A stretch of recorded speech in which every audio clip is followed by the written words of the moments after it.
Acordei antes do amanhecer como sempre. Hábito, suponho, ou talvez as horas silenciosas apenas me caíssem bem.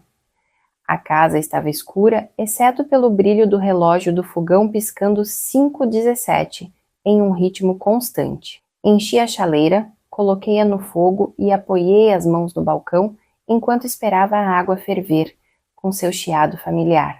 12 anos desde que Nivaldo partiu, e ainda assim eu meio que esperava ouvir o som de suas botas na porta, o farfalhar de seu casaco, sua voz chamando meu nome, Adelina. Esse pensamento me fez sorrir, embora a dor já fosse conhecida uma presença suave e constante que aprendi a carregar. Quando a chaleira apitou, despejei a água sobre o saquinho de chá e sentei-me à mesa da cozinha. Minhas roseiras visíveis pela janela embaçada pelo frio da noite curvavam-se sob o peso do orvalho. Eu deveria tê-las coberto. Mais uma coisa que deixei passar. Ouvi passos na escada leves e precisos não o andar pesado de Mateus. Zuleika apareceu na porta já vestida com um suéter cinza suave e um batom cor-de-rosa antigo. Ela parecia como sempre pronta para uma plateia. Você acordou cedo, eu disse, forçando a voz a soar calma. Ela sorriu e algo naquele sorriso fez a nuca formigar. Pensei que você gostaria de algo quente, ela respondeu. Zuleika foi até o balcão, seus movimentos firmes e decididos. Observei-a pegar a caneca de borda azul que eu guardava no armário para ocasiões especiais. Nivaldo me deu esse conjunto no nosso 30º aniversário e eu não o usava há anos. Ela serviu chocolate quente de uma panelinha, mexeu com cuidado e ao virar colocou a caneca diante de mim. Sei que você anda cansada ultimamente. Ela continuou alisando o guardanapo ao lado. Merece um mimo. Seus olhos me observaram, como se esperassem uma reação. Olhei para o chocolate. Uma fina espiral de vapor subia da superfície trazendo o doce e rico aroma de cacau. Por um momento quase me permiti sentir gratidão, mas então respirei mais fundo e a doçura mudou-me, misturada com algo acre e errado. Não me mexi. Zuleika inclinou a cabeça, me estudando com aquela calma polida que usava como uma segunda pele. Vou deixar você aproveitar, ela disse e virou-se para o corredor. Esperei até que seus passos sumissem, então me inclinei sobre a caneca deixando o cheiro subir. Ainda estava lá, aquela nota amarga sob o açúcar. Não toquei na caneca. Fiquei imóvel, observando o vapor se desfazer. O cheiro me lembrava algo que eu não conseguia nomear, como o toque metálico que pairava no ar, quando Nivaldo lixava o velho baú de cedro no sótão. Químico quase antisséptico. Apoiei a palma na mesa para me firmar. Talvez não fosse nada. Talvez minha mente estivesse criando perigos onde não havia. Mas o desconforto subiu pelos meus braços como um aviso que rastejava sob a pele. Ouvi os passos arrastados de Clara no corredor antes que ela aparecesse. Ela parou na porta piscando como se surpresa por me ver ali. Seu olhar passou pela caneca, depois para meu rosto. Não deixe esfriar, ela disse. Sua voz era seca como o papel velho. Assenti, mas não respondi. Ela ficou ali, os olhos percorrendo a cozinha com aquele jeito vagamente desaprovador que tinha. As duas estavam aqui há apenas 6 meses, mas parecia que as paredes haviam mudado para acomodá-las. Cada armário reorganizado, cada objeto familiar movido ou descartado em silêncio. Até minhas rotinas pareciam ofendê-las. Clara pigarreou. Zuleika disse que você não tem dormido bem. Durmo bem o suficiente. Respondi mantendo a voz firme. Ela me estudou a expressão indecifrável. Por um instante me perguntei se ela sabia exatamente o que havia naquela caneca. Talvez soubesse, ou talvez simplesmente não se importasse. Quando ela finalmente se virou, soltei um suspiro longo e trêmulo. Minhas mãos estavam frias. Estendi a mão para o chocolate, mas parei antes de tocar a alça. A memória daquele frasco no armário voltou rótulo branco, letras miúdas que eu li sob a luz fraca. Diazepam 60 comprimidos, prescrito para ninguém nesta casa. Eu o escondi atrás da farinha e não disse nada. Mateus diria que eu estava imaginando coisas, que eu era orgulhosa demais para aceitar ajuda. Mas isso não era ajuda. Era outra coisa, algo que eu não podia mais fingir não ver. Levantei da mesa, segurando a caneca com cuidado, e subi as escadas. Cada passo parecia ensaiado. No meu quarto coloquei a caneca no criado mudo e sentei na poltrona, o coração batendo tão forte que o sentia na garganta. Inclinei-me e inalei mais uma vez para ter certeza. O amargor não havia sumido. Fiquei ali por muito tempo, a caneca intocada entre nós como um desafio. A luz da manhã rastejava pelo assoalho, pálida e fria, forte o suficiente para revelar cada mancha no vidro e as finas rachaduras no verniz do criado mudo de Nivaldo. Engraçado o que você nota quando tenta não pensar em outra coisa. Tentei lembrar exatamente quando as coisas começaram a desandar. Talvez em janeiro, quando Zuleika ofereceu ajuda com minhas receitas médicas. Ela sorriu então, também aquele sorriso cuidadoso que nunca alcançava os olhos. Disse que era só praticidade, que poderia me poupar trabalho. Recusei educada, mas firme, e ela pareceu quase desapontada. Ou talvez tenha sido aquela tarde, em março, quando entrei na cozinha e encontrei Clara mexendo na minha correspondência. Ela nem ficou envergonhada. Dobrou a conta de luz ao meio e a colocou de lado como se fosse dela. Todas aquelas pequenas transgressões, cada uma tão fácil de ignorar. Uma gentileza, um mal-entendido, um momento de descuido. Mas agora eu via como se encaixavam, um padrão claro como vidro. Pensei em Mateus, em como ele balançaria a cabeça, e diria que eu era teimosa demais para aceitar ajuda, orgulhosa demais para admitir que estava sozinha. Talvez eu fosse. Mas a solidão era mais fácil de suportar do que a desconfiança. Mais fácil, pelo menos, até aquele momento. Levantei a caneca novamente, não para beber, mas para ter certeza de que não estava imaginando. O amargor subiu ao meu nariz inconfundível. Não era o cheiro de chocolate ou canela, mas algo cortante errado. Minha garganta apertou. Lá embaixo, ouvi o murmúrio baixo de vozes Zuleika e Clara conversando na cozinha, as palavras suaves demais para distinguir. Meu nome surgiu uma vez no silêncio, depois sumiu. Coloquei a caneca de volta no criado mudo e cruzei as mãos no colo. A escolha agora era clara. Eu podia beber, fingir que confiava nelas, fingir que não sentia o que sentia. Ou podia agir. Respirei fundo, levantei e alcancei a porta. Desci com a caneca nas mãos firme.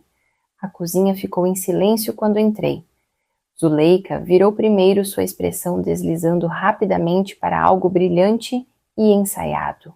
Clara olhou de mim para a caneca, depois desviou o olhar, como se estudasse o padrão do linóleo. Pensei que você tinha terminado, disse Zuleika, a voz um pouco leve demais. Não estava com sede. Respondi. Minha própria voz soava estranha, distante e uniforme. Fui até a mesa, onde outra caneca esperava, a de Clara. O vapor ainda subia, trazendo aquele doce rico que eu sempre associei a manhãs de inverno e tempos mais simples. Olhei para ela por um momento, sentindo a dor familiar no peito. Eu não queria acreditar no que acreditava. Queria estar errada. Peguei a caneca de Clara. Meus dedos estavam firmes, meu rosto calmo. Sentia os olhos delas, em mim a atenção cuidadosa que dizia mais do que qualquer acusação. Virei-me, fui até o balcão e coloquei a caneca que carregava ao lado da outra. As alças agora apontavam em direções opostas, uma ligeiramente lascada, a outra intacta. Não seria nada para qualquer outra pessoa, mas eu me lembraria.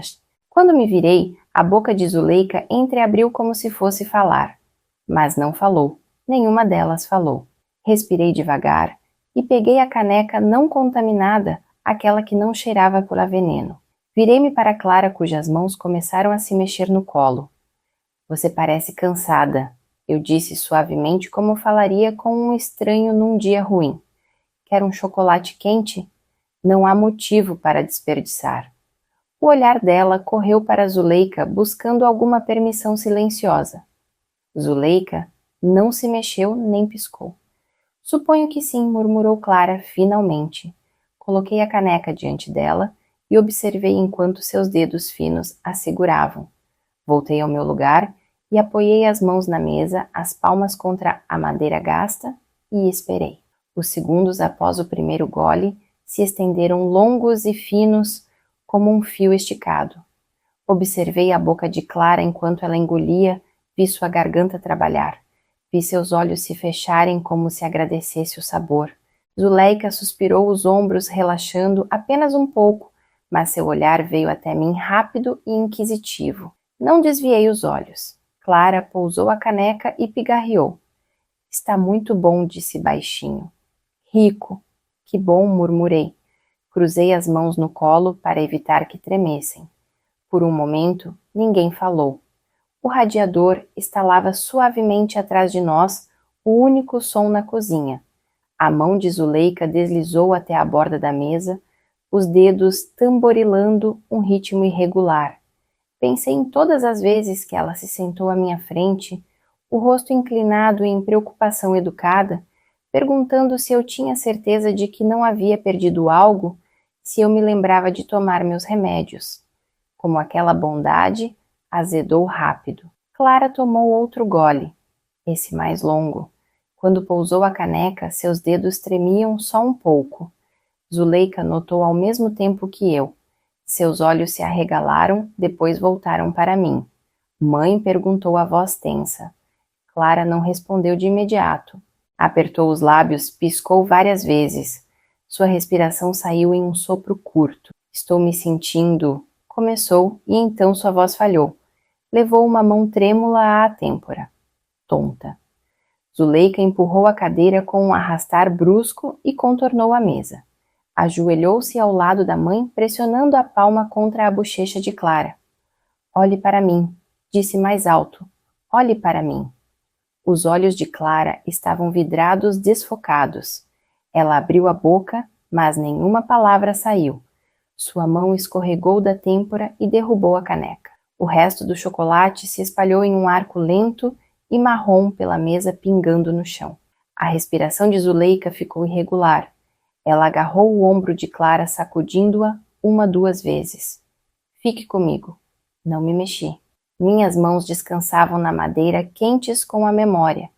Clara tentou engolir, mas sua mandíbula travou e um fio fino de espuma escorreu entre seus lábios. Zuleika fez um som que eu nunca ouvira antes, algo entre um soluço e um suspiro, e virou-se para me olhar, o rosto contorcido. Sustentei seu olhar, e pela primeira vez ela desviou os olhos. As mãos de Zuleika estavam escorregadias com o chocolate derramado enquanto tentava segurar Clara erguida. Ela murmurava o nome da mãe como uma oração repetidamente, a voz se desfazendo nas bordas. Não me levantei. Fiquei na cadeira e observei. A cabeça de Clara pendeu para o lado. Um tremor percorreu seu corpo e então ela ficou imóvel. A respiração entrando e saindo em puxões curtos e irregulares. Ligue para alguém. Zuleika gritou sem olhar para mim. Faça alguma coisa. Alcancei o telefone no aparador, meus dedos encontrando os botões gastos e familiares. Pressionei cada um devagar, com propósito. Meu coração batia firme no peito como se estivesse se preparando para esse momento desde sempre. Quando a atendente respondeu, falei calmamente. Preciso de uma ambulância. Disse. A mãe da minha nora está inconsciente. Foi envenenada. A cabeça de Zuleika virou ao ouvir a palavra. Não diga isso, sibilou. Não ouse dizer isso. Encontrei seus olhos do outro lado da mesa. Como você chamaria isso? Seu rosto se contorceu uma faísca de algo feroz, passando por sua expressão. Foi você, ela cuspiu. Você quis nos humilhar. Ela bebeu o que você preparou para mim. Minha voz não vacilou. Se acredita que era seguro, então não tem com o que se preocupar. A boca de Zuleika abriu e fechou. Ela pressionou as palmas na testa como se tentasse segurar o crânio. Não era para ser ela, sussurrou finalmente. Não disse nada. A voz da atendente crepitou no meu ouvido pedindo detalhes, e eu os dei com o mesmo tom medido que usei a vida toda na recepção da biblioteca, ao lado da cama de hospital de Nivaldo, em cada momento em que alguém precisou que eu ficasse calma. Quando desliguei, Zuleika estava agachada ao lado de Clara, balançando para frente e para trás, as mãos fechadas em punhos. Ela só estava tentando me ajudar, disse com voz rouca. Você não entende como tem sido difícil. As contas, a pressão. Você não faz ideia. Eu sei mais do que você pensa, respondi. As sirenes soaram ao longe, um lamento fino que crescia a cada batida do coração. Zuleika enterrou o rosto no ombro da mãe, o corpo inteiro tremendo. Levantei da cadeira e me afastei a mão, descansando por um momento no encosto antes de soltá-lo. Os paramédicos passaram por mim em um borrão de uniformes azuis e perguntas curtas. Observei enquanto verificavam o pulso de Clara. Inclinavam seu queixo para trás, colocavam uma máscara de oxigênio sobre sua boca. Zuleika ficou agachada ao lado deles, as mãos torcendo a barra do suéter. Dei um passo atrás para abrir espaço. Meu corpo parecia mais leve do que deveria, como se um laço finalmente tivesse se desfeito. Mateus apareceu na porta, o cabelo bagunçado, os olhos arregalados, com um medo que virou meu coração do avesso. Ele absorveu a cena, a cadeira tombada à mancha marrom, se espalhando pelo chão. Zuleika, agarrando a mãe, e então olhou para mim. O que aconteceu? Sussurrou. Pensei em todas as maneiras de suavizar, mas não me restava suavidade. Ela bebeu o chocolate que era para mim, eu disse. Zuleika soltou um som baixo quebrado. O olhar de Mateus oscilou entre nós. Ele deu um passo em minha direção, mas parou como se tivesse esbarrado em algo invisível. Coloquei a mão no bolso e tirei os recibos dobrados que vinha guardando as fotos que tirei do frasco de comprimidos. Entreguei a ele sem dizer nada. Sua mão tremia ao pegá-los. Ele não olhou para cima novamente. Os paramédicos ergueram Clara numa maca. As rodas chacoalharam contra o batente enquanto a levavam para a ambulância. Zuleika começou a segui-los, mas Mateus segurou seu braço. Ela não se soltou. Observei-os irem juntos, a mão dele ainda segurando o cotovelo dela. Quando a porta fechou com um clique, a casa ficou silenciosa novamente, e eu fiquei ali sozinha, ouvindo minha respiração desacelerar. A detetive Helena chegou pouco depois do meio-dia.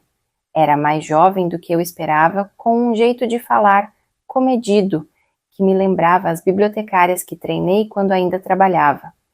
Ela se apresentou embora eu já soubesse seu nome pelas conversas das mulheres da cidade.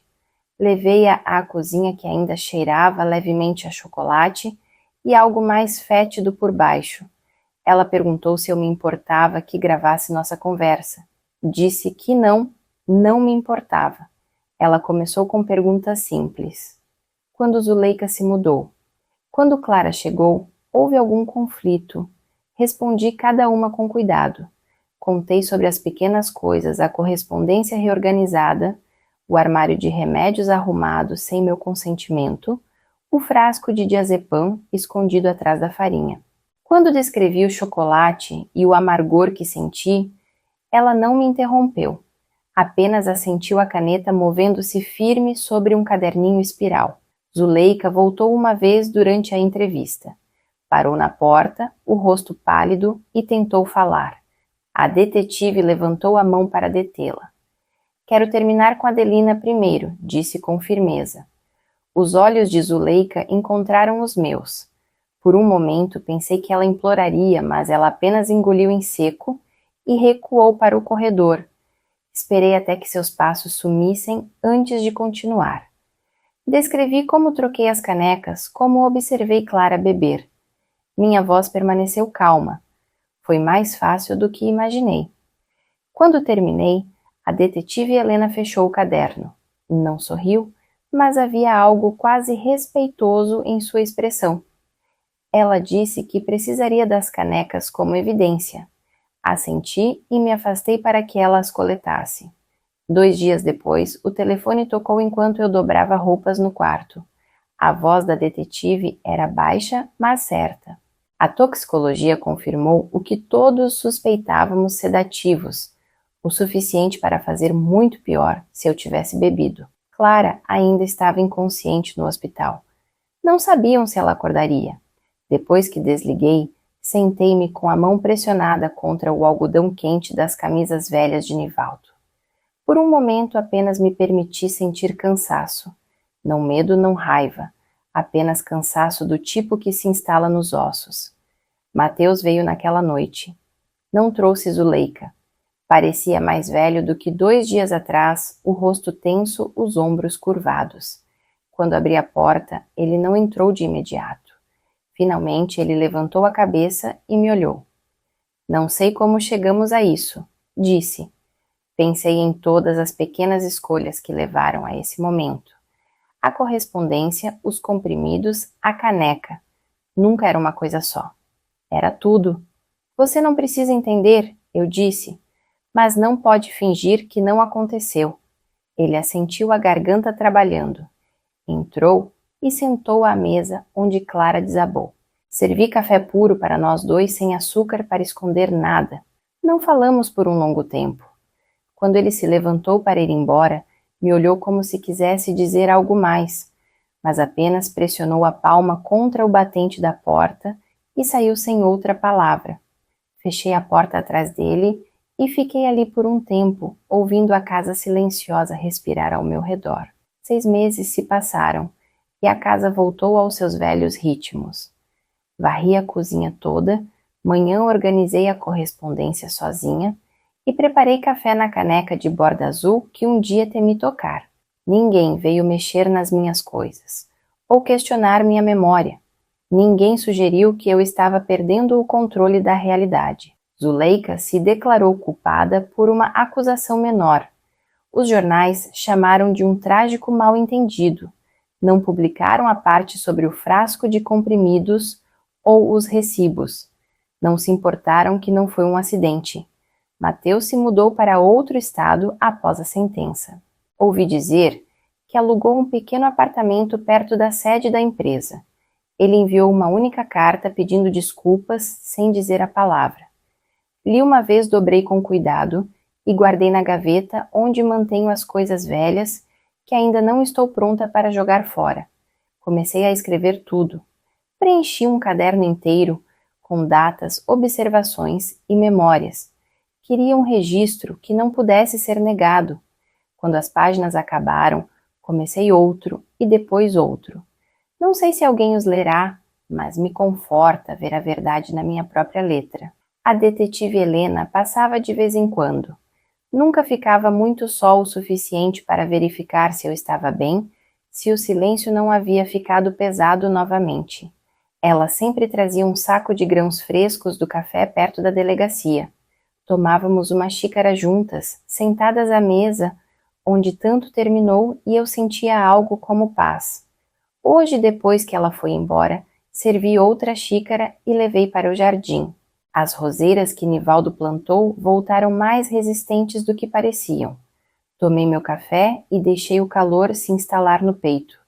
Eu ainda estava aqui, ainda de pé, mais forte do que qualquer um jamais imaginou.